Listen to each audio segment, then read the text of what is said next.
So hello and welcome. My name is Renata Lagna, and I'm a fellow human living up here in New York. I'm actually visiting Massachusetts now, and I'm in a really beautiful, I feel privileged place in this beautiful morning, afternoon.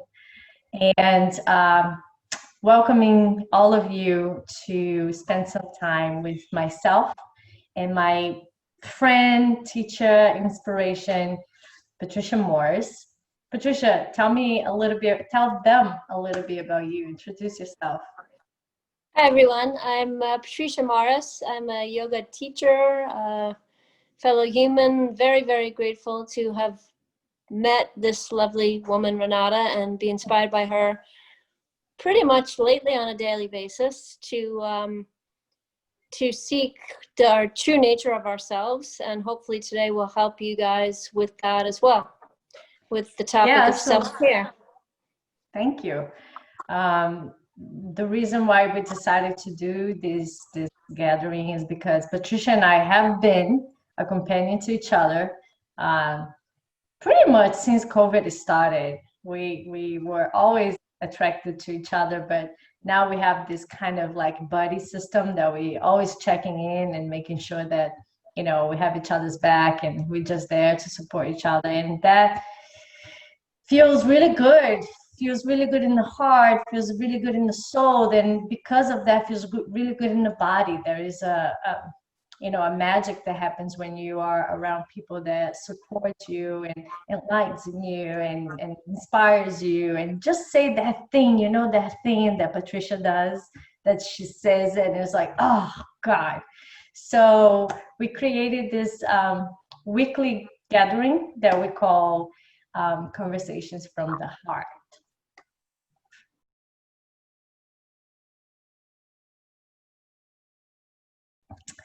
Our topic today is? Today's topic is self-care. Self-care. So we are going to be talking a little bit about what is self-care. How can we create this practice of knowing ourselves and know what we need, and maybe share with you some of our own practices that maybe you enjoy or like to entertain. So, Patricia, what is self-care? I think the first word of the topic is important. First, we need to know what is self, and self, each person is individual. So self-care for one person might look different than the other, but we do have these sort of generic, particularly as women, not that men are completely freed from this, but as women, self-care for me, initially off the bat, when asked to answer that question, Renata, is how do I take care of my external existence? In yoga philosophy, we call it the Annamaya Kosha, the physical body. What do I do to the physical body? And how do I prevent at all costs it getting old and decrepit? And I was thinking about, during the pandemic, self-care. There was a time when, and that we might have spoken about this, Renata, where when I was a young girl, I'm older than you are, no one got their nails done. It was like, if you did get your nails done, it was because you were going to some very special person's wedding or something very, very special. And then all of a sudden it became, myself included, I had to have my fingers and toes done all the time to just exist in the world. Like if I had a cracked fingernail, So for women, again, I feel like that might have started out as a nice thing, but then it became another requirement. It's like, okay, now we have to always have ourselves look a certain way. And if you get pleasure out of it, which I do occasionally, great. But then when it became another task, I said, what have we done? So I hope what this workshop will do, or this discussion will do, is to point out other ways that may not be as obvious to all of you what self-care means, that it's not just taking care of the external, but it's taking care of the many different layers of existence that we do exist in as humans. So Are you kind of, am I hearing you say that some of these external practices are rewarding, but it kind of fall in the short term? That, yes, and yeah, we go and we do the nails and we go and we do some of these external rituals that we tend to be sold by society that is self-care.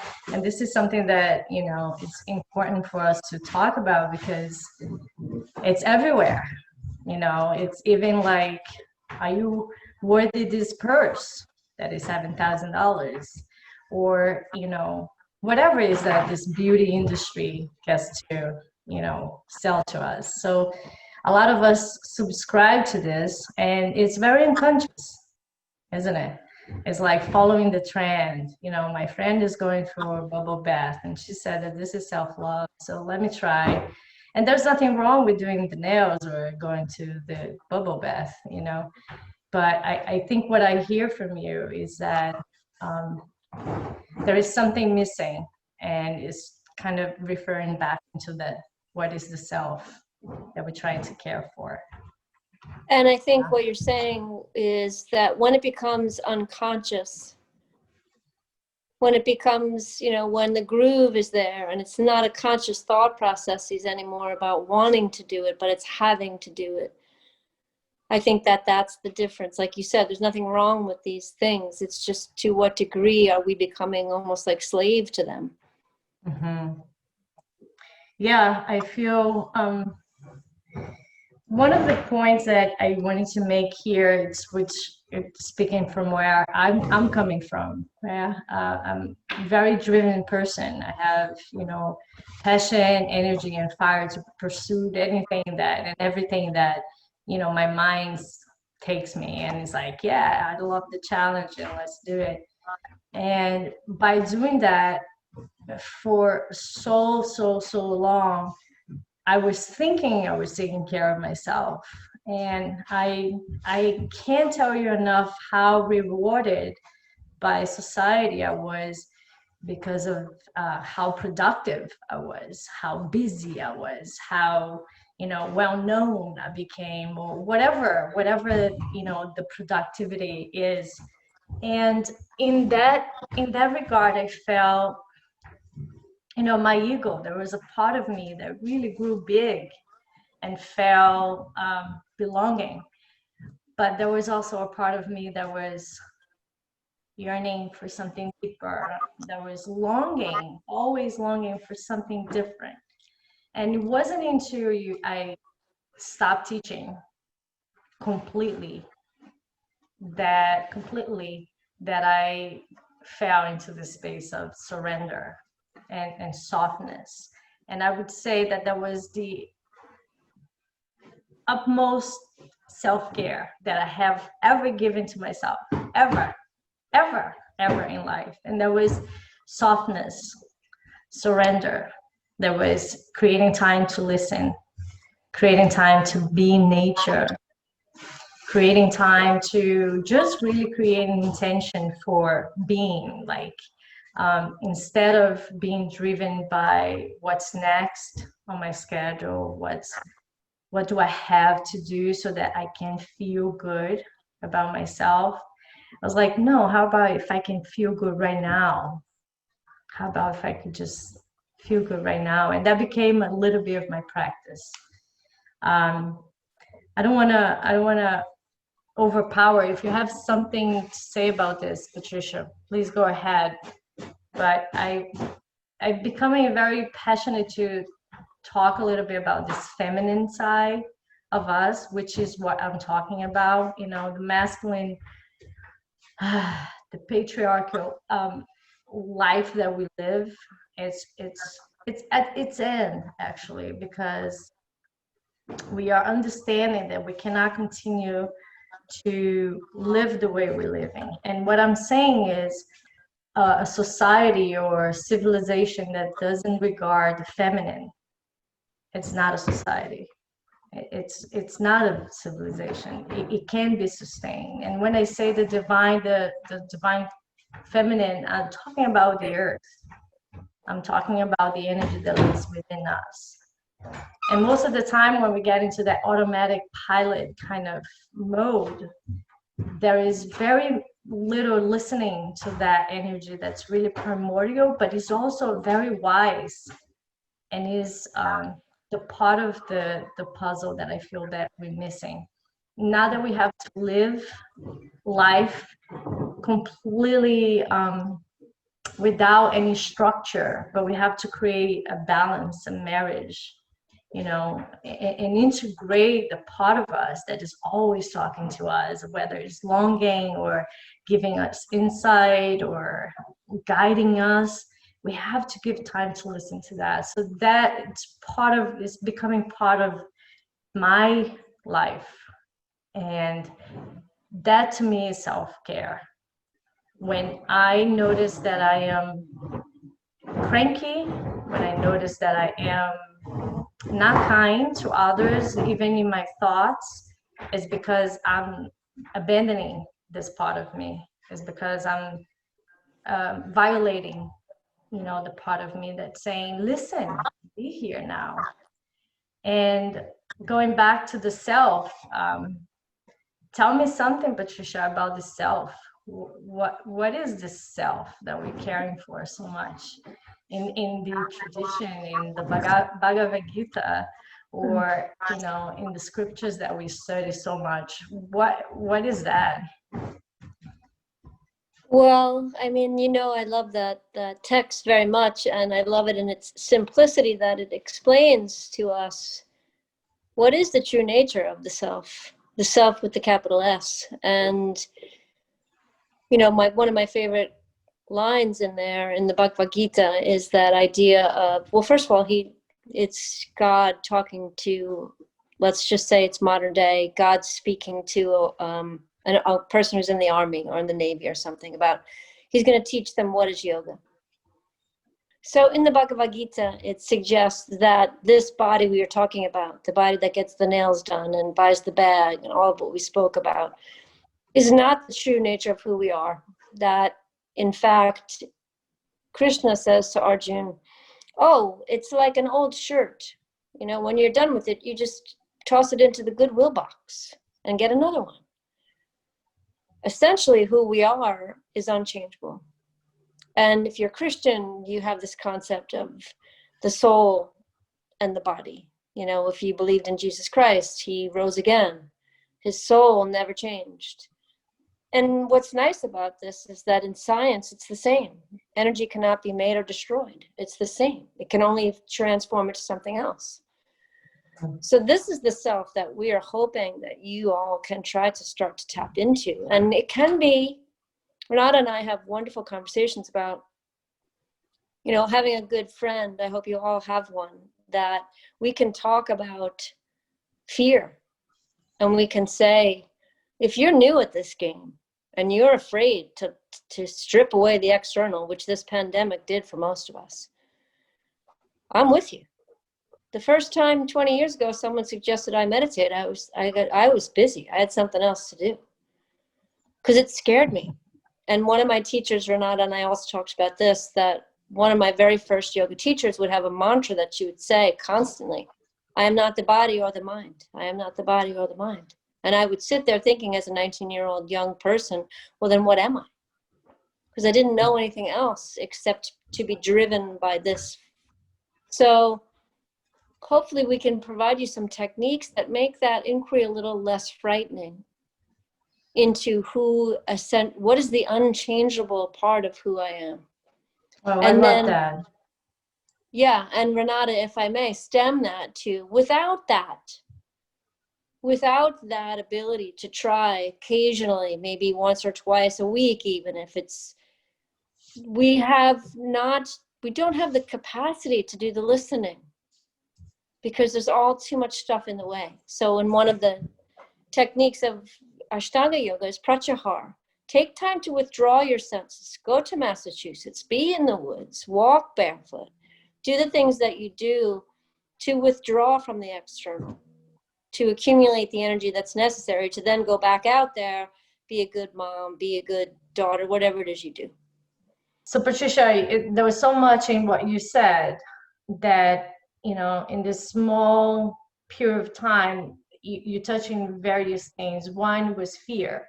And I think it's important for us to take a moment to acknowledge what you're saying, because when I say being in the feminine and invite or acknowledge and embody this energy of the earth, or in the energy of surrender, sometimes it feels like something really big, and we can really understand what does that mean, surrender to what, right? And when I talk about surrender and when I talk about feeling, I'm talking about everything and anything that's happening inside of us. Sorry. Everything and everything and anything that happens inside of us. So that means fear, that means grief, that means sorrow, that means shame, guilt, you name it. That means also joy. Powerful, powerful healing moments within our body. We have ability to feel all this range of things. And in a society that we are chasing pleasure and resisting pain, is not sustainable. That's part of that patriarchy. That's part of that masculine that you have to do, and you have to do and create and produce despite of what may have happened in your life, or despite of what may have happened today, or despite of how you feel. Your sense of worth is based on how many hours you work today, and what have you created today for the society. And when we are in that space, there is not really time. Like you said, I was busy, I couldn't meditate, there's no time to feel, and we become a little numb. And if we're talking about self-care, we could do things that is labeled self-care numb. We can continue the same thing that we are doing, just labeling, whatever it is. I label my life, my past 10 years of teaching, and all the, hustle, because it was a hustle, a mindful living. I labeled that mindful living, but I was not aware that was not very mindful.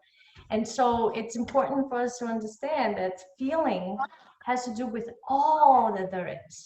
And the resistance of feeling sometimes is what brings most suffering. It's not actually to be in the place and actually allow that to vibrate in our cells and to be with that. Is the resistance, is thinking of like, oh my God, if I go back there in that painful memory, I might not be able to survive. And that is just something that we have been conditioned to think that is true, and that is not true. And the other thing that you said is that we're talking about the S with the big S, which is an eternal thing, right? We changed the outside, the sleeves, we changed the clothes, but the inside is the same, which means we have been here before. We have been here before. And if we have been here before, wouldn't it be smart for us to tap into that wisdom? Because we have done this before. If we have done this before, then there is a space that we can remember. Yesterday, no, a couple of days ago, we had a fire circle outside, and we were chanting, and the person that came chanting was talking about remembering, and the word remembering, putting the members together again, the members and the members as community. So there's this very sweet and wise space inside of us that is that of remembering, and there's a lot of information there. And self-care for me, there's many forms, but is acknowledging and giving reverence to this idea that I am eternal, that this Renata is here now, and how can I tap into the part of me that is eternal and still acknowledge Renata in every single part of it. So anything and everything that allows me to be with all of this is self-care for me. Is that helpful? Yeah, that is for me. It also encourages us to then, I think, part of the fear stems again from the same thing of this idea of lack. Like if you're in your true self and I'm in my true self, is there going to be enough to go around for everybody? You know, so to cultivate relationships such as these, that we're trying to support each other to find the truth, and to double back again to what Renata said, that we're not talking about floating down the lazy river in a raft. You know, this takes work. The listening happens, and then the direction comes, and then you take action. So, and Which I is think the particularly, most important and hard sometimes to do, yes, to hear what you have to do, because there's always that part of us that's telling us all the time, do this, do that, go here, go that, don't do that. But we tend to overpass, you know, to pass through the mind and to become very rational. And yes, it's and interesting that we live in a world that's very rational, but the very fundamental questions of our existence have not been answered. So, completely. you know, And I think, sometimes we have to be willing to be irrational. yes, sorry, I was talking It's over you. okay. Go ahead. I want to hear what you have to say. Well, to double back to your, you know, the feminine and the masculine, this is a generalization, but oftentimes I've seen it happen many times where I'm out to dinner with women and someone will look at the menu and you could see that they get very excited by, you know, the coconut tahini tempeh kebabs, but then they order a green salad because, you know, because of, oh, that's too rich and exciting. And that's a very external form of not listening. And then you go home and you eat a pint of Haagen-Dazs. So Or what you we're treat doing, your loved one, you know, with unkindness. right, because you're hungry and because you denied what you know that you need. So and that could go on the other side. You could say, I'm going to have the hot fudge sundae. So it to listen in is a practice. And I think for women, generally speaking, we're on the burner on the back because we're designed to take care of people. I had one time a friend, when my daughter was a baby, she's older now, but when she was little, my friend Annie would always say, how are you? And I'd say, well, Lucy had gymnastics today. And then she did, and she'd say, you just answered, how are you, by what is your daughter doing today? And it was such a mind-blowing experience for me that I really did not know as a young mother how to answer the question, which was very profound because it made me realize I need to get up at 5 and meditate before she wakes up. You know, Yeah. everyone knows the thing about the oxygen mask falling down from the airplane. They secure yourself. I know that's an old visual, but it's a powerful one. Put it on your face first. Yeah. So, And self-care for mothers are, it's a word that it's an alien word. It's like, what does that mean? Is it either I poop or take a shower? You know, it's right. very hard in the beginning because we Yes. have this maternal instinct, and Yeah. we have empathy that we always, it seems like we never really let go of that baby in time, and we include in that, you know, part of us all our friends and our mothers and our aunts and, you know, everybody else, and we try to mother everybody else. So yeah, I think you're also talking about demographic of people that you and I have, you know, been part of, that we have to watch. And, you know, creating boundaries also for ourselves and for our children is very important. It's part of self-care, and when we model them self-care, then they have a better, I don't know, opportunity to see that for themselves, you know. But if we are always struggling ourselves to say no in order to honor what we need, we actually modeling that kind of behavior. So tell me, Patricia, some of the practices that you do, you know, on a regular basis or once in a while when you feel like you really need to care for yourself. Yes, I will. Or I will say that, you know, Renata and I been at this game for quite some time. I shouldn't call it a game. On this journey, on this path for quite some time. I'm 53 and I started practicing when I was 18, going on 19. So what I do now is different than what I did when I started. So not to say what I do is what you should do, but I do find for me the best way that I was able to tap into the ability to listen is through my meditation practice. And that's been non-negotiable now for quite some time. It's like I wouldn't leave the house without brushing my teeth or, getting dressed. I don't leave the house without meditating. And it's nothing fancy. It's 20 minutes in the morning, and then on good days, it's another 20 minutes in the afternoon. And that sets my tone. And I want to just put a plug in for how it is not just about the mind. I have scoliosis, and when I sit in meditation, I feel alignment coming not just to my mind, but to my whole physical body. And I can feel pain release, because we're producing dopamine and serotonin without doing anything. So You meditation. are. Yes, Yes, you are. 100%. This is really interesting. You should talk a little bit more about this, because a lot of people who haven't had the practice of sitting in meditation, as soon as they sit, they start to feel like all those trigger points in their body. But then how do you get into the parasympathetic nervous system, Patricia? Well, for me, the most important thing for the beginner is that they are, my teacher always used to say, your meditation practice is only going to be as successful, as comfortable as your seat is. So if you have injuries and whatever it is you're dealing with, have a seat that's comfortable. In fact, if you could stay conscious and alert, meditate lying down if you have back pain. So basically all we're talking about, Renata and I, really, truly, is the listening, and then it's the creating space. And it's discipline. Self-care is discipline.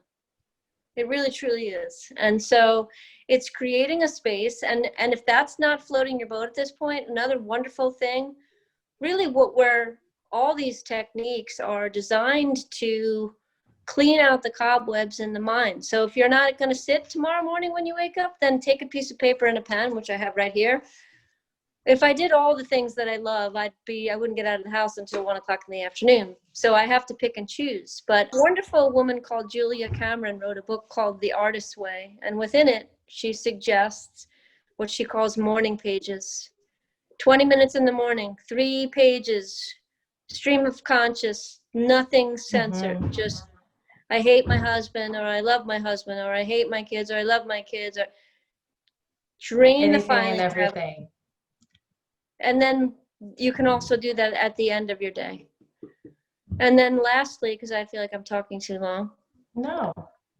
I feel that the whole idea of what we ingest, what is going in, whether it's social media, Facebook, or the food that I eat. Oh, thank you. My teacher always used to say, if you're, going to Whole Foods and buying wheatgrass shots and drinking green juice, and you're still not a nice person, and you're not going to move over a little bit so someone could sit next to you, the green juice is not working. But if you're eating a hamburger, you get the drill. So thank you so much for that. Absolutely, 100%, right? Yeah, and I want to hear from you. I'll just tie it up with, again, that there's no one size fits all in terms of, I can't tell you what you're supposed to eat. You can't tell me what we need to find our own way as to what is going to, for me, what goes in is so that this functions better. Hold on 1 second. Sure. It feels like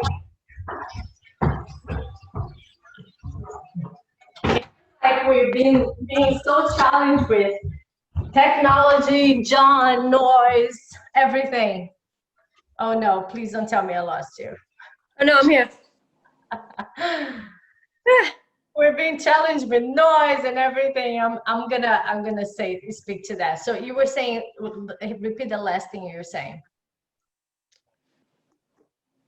Oh, just I think I was saying that what works for me is not necessarily going to work for you, and that's again all part of the listening. Absolutely. Thank you for sharing a little bit of your daily practice. Yes, now you tell us about you. Sure. I have changed a lot what I call practice. And I was talking to you about it, Patricia, before. I spoke to Patricia about this before. And I became very in tune of the rituals that I do. And I actually call them rituals, which makes me pay a little more attention into the intention in which I'm doing whatever. So yeah, sitting in meditation, my meditation does not look like this anymore. It looks like something like this and like this, and sometimes like or whatever it is that I'm feeling in the moment. But I give myself that little parenthesis in the morning to just like be, and sometimes it's stillness. I feel like very still inside, and I do my morning juice. For me, that is my health insurance, and that is something that I do as a spiritual practice. Cutting the vegetables, washing them, touching them, blessing them, and then drinking that feels really good. I make sure that every day, by the way, Patricia and I are creating this, and seems like everything and anything happened today. The phone, technology, my partner having so much stuff to do in the background. So you guys forgive, but this is part of life. This is like this is the reality of life, right? And here we are, like making time for each other and for you, so that we can come together and do this thing in this real life that we live. And the other thing I was going to say is that I make sure that at least once a day I'm in nature. It doesn't matter if I'm living in Queens, if I'm in Massachusetts, if I have to travel to Hawaii, it doesn't matter. That's a priority, is non-negotiable. I need to put my feet, my bare feet on the ground, and I need to feel whether I'm going to the beach, whether I go to the grass across the street from my house there, whether I am able to sit under a tree or go to the park or anything that brings me back into nature, because nature teaches me how to be. It teaches me how to be. The trees teaches me how to be. The branches, the wind, the ocean, this thing that's here, that was here way before we were born. It's gonna continue here way before we're gone, many lifetimes. I just came back from Utah, and in Utah, when you look at the canyons, you take a space like this much on a rock, and that's like 1,000,000 years, and that puts things in perspective.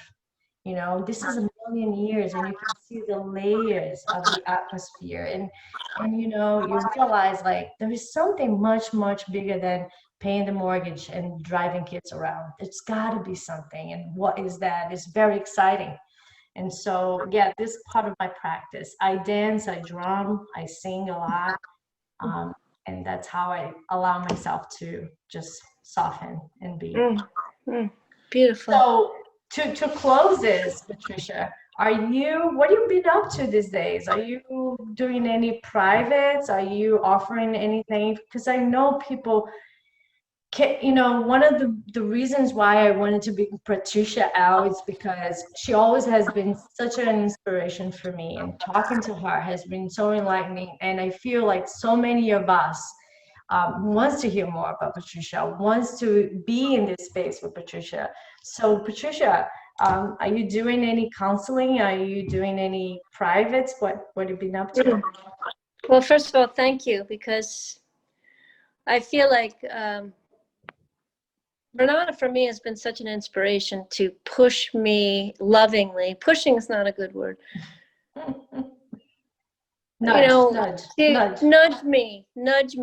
Like the first time we had an issue on the technology here, I was like, let's try it tomorrow. Like, I'm ready to just, fly away into the wind. She says, no, let's try the phone. So again, to reiterate that part of self-care is loving relationships like the one that I have with you. I want to thank you again for that. And to say that my teacher, back years ago when you went to India to get a teacher, you went there and they were skeptical of you. Like, what are you doing here? And you knocked on their door and they said, what do you want? Teach me yoga.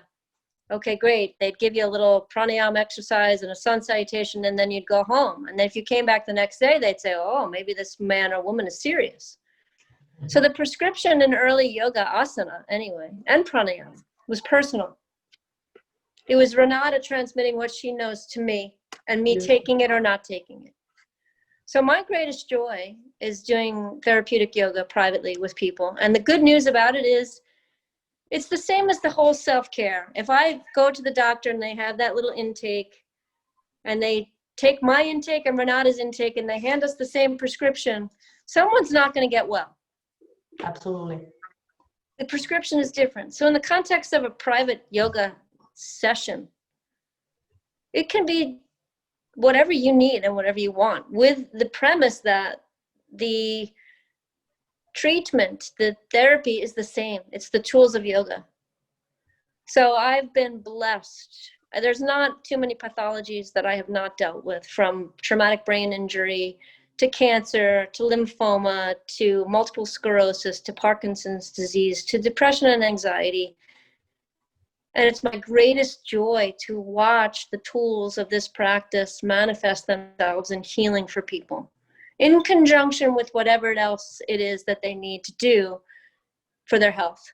So and so for me, the pandemic, you know, the lack of the group classes are great, but this part of the yoga practice got watered down because you can't possibly teach everyone in the same way. We're all different. You have a 20-year-old and a 50-year-old in your class. They're going to filter the practice differently. So to answer your question in a long-winded answer, right now, what brings me the greatest joy is doing private yoga for people in whatever they need in whatever way. And we work together to decide what that is on one given day, because one day you're one way, the next day you're different. So that's what I've been doing, and really getting great joy out of it. So and how about you? How they get in touch with you? Facebook message, Instagram message? So if any of that interests you, we can you can email me at info@littleyogahouse.com. And in the email, if you want to give me your phone number, we can have a conversation about what it is you need, what you desire from a session. And I'd be happy to talk to you about what happens and where and when we can meet during these uncertain times. That is amazing. Can you imagine having Patricia at your house? Oh my God, priceless. Yes, and I have been doing sort of the same, but what I've been working with more lately is helping people who are on the treadmill, especially business women, things that they have to push through in order to become successful at anything. I've been coaching successful women to slow down and to make their work with less effort, but with more soul, literally soul. So it's this spirit whisper kind of work, you know, to listening to what the purpose is behind every action. And sometimes you understand that you have to take less action, less steps, if you really can see the big picture. So I have a website, and it's my name, RenataWildSpirit.com. And over there, you can book a session, you can check it out. I also offer juicing programs, yoga therapy, sort of like what Patricia is saying, not quite as specific as Patricia, because Patricia has many, many years of yoga ahead of me. And I learned a lot from her, actually. And so that's what we've been up to. We are hoping to continue this weekly. So expect to see us again in the next week in this form. And hopefully we can, Patricia, what do you think about eventually doing this live so that we can, you know, get questions and we can answer and create a little more of a discussion other than just us talking. So I think probably it's something that we're going to. Yes, very much. I love that. I love the idea of the interaction is essential. Especially now. Yeah. So this is it for now. We're going to be here next week. Patricia, do you remember what is our topic next week? I think it's living with uncertainty, or lodging uncertainty, or something like that. Yes. Yeah, so we're going to be talking about how we can embrace this uncertain times, and what are some of the ways that we can look at different perspectives. So thank you so much, Patricia, for being Thank you, here. Renata. Really adore you, and don't take this time that we spend together for granted. It really fuels my heart, and I love that we're coming together to, offer this. Is really coming from our hearts to your heart. It's a yearning for us to create community and more of these conversations. So thank you. Yes. Together we can. Together we can. Amen. So much, guys. Namaste, Namaste. Patricia. Namaste, everyone. See you next week.